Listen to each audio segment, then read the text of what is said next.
Hello everyone, আসসালামু আলাইকুম। কুরবানি ঈদের ঈদ মোবারক। সবাই কেমন আছেন? আশা করি সবাই ভালো আছেন আর সবারই ঈদের দিনটা ভালোভাবে কেটেছে নিশ্চয়ই।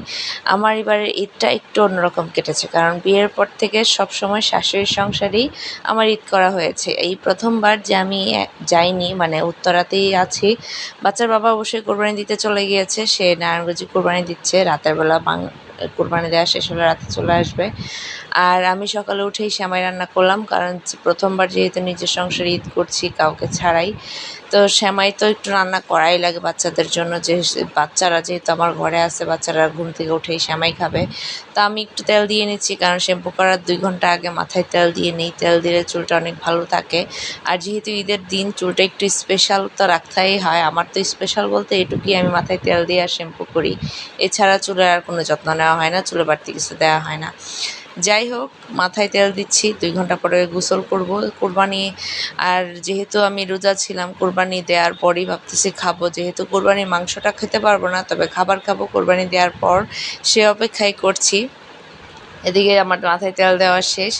তো এই যে আশপাশে কোরবানি দেওয়া দৃশ্যটা দেখছিলাম, সবার গরু কোরবানি দিচ্ছিল। যেহেতু এবার নিজের চোখে নিজের কোরবানি গরুটা দেখা হয়নি, ধরা হয়নি। প্রতিবার আমি আমার গরুর কোরবানি গরুটা একটু ধরি, দেখি, ভাল লাগে, একটু আদর করে দিই গরুটাকে। তো এইবার তো আর তা হয়নি। যাই হোক, মানুষের গরু কোরবানি দেখা ও আমার মনে হয় সবের একটা বিষয়। যাই হোক, গরু কোরবানি দেখছিলাম, মেয়েদের নিয়ে মেয়েদেরও দেখাচ্ছিলাম যে দেখুক, কারণ বাচ্চারা দেখা যায় এই বিষয়গুলো একটু ভয়ই কাটায় ওদের বেশিরভাগ। তো আমি চাচ্ছি আমাদের এই ভয়টা কেটে যাক। যেহেতু আমার 2টা মেয়ে মাশাআল্লাহ একটু বড় হয়ে গেছে, এখন আগের মতো তো আর ছোটো নেই। এগুলা দেখতে হবে, ওদের সাহস হইতে হবে। তো গরু কোরবানি দেওয়ার পরে মেয়েদের এসে বাসায় গোসল করাই দিলাম। বাসায় গোসল করাই দিয়ে 2 মেয়ে রেডি করাই দিছে। এখন 2 মেয়ে আমার কাছে সালামি চাচ্ছে।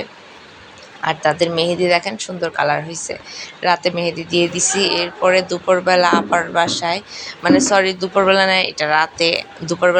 দুপুরে আপার বাসায় খাইছিলাম। রাতে সন্ধ্যার সময় আমার সব মেয়েরা মেহেদি দিচ্ছিল আর চা খাচ্ছিলাম আমরা বড়রা। আর এই যে 2 মেয়ে এখানে খেলতেছে, ওদের বাসায় গিয়েছিলাম। তো এই ঘোরাঘুরি করতে, কারণ বাচ্চার বাবা আস্তে আস্তে অনেক রাত হয়ে গেছিলো, যার কারণে আমরা আর করা হয়নি। মানে তেমন একটা কাজ আমার ছিল না সারাদিন। বাচ্চার বাবা রাতে আসছে, যেহেতু রাতেই আমি কাজ করছি। গরু কোরবানি দিতেই প্রতিবার কাজ থাকে দুপুরের পর থেকে। এবারে তেমন কাজ ছিল না। আর এই যে বাড়িওয়ালি ভাবির বাসায় রাতে খাওয়া দাওয়া করছি, সেই খাবারটাই দেখাইলাম। সারাদিন অনেক ভালো কাটছে, অন্যরকম কাটছে, আলহামদুলিল্লাহ।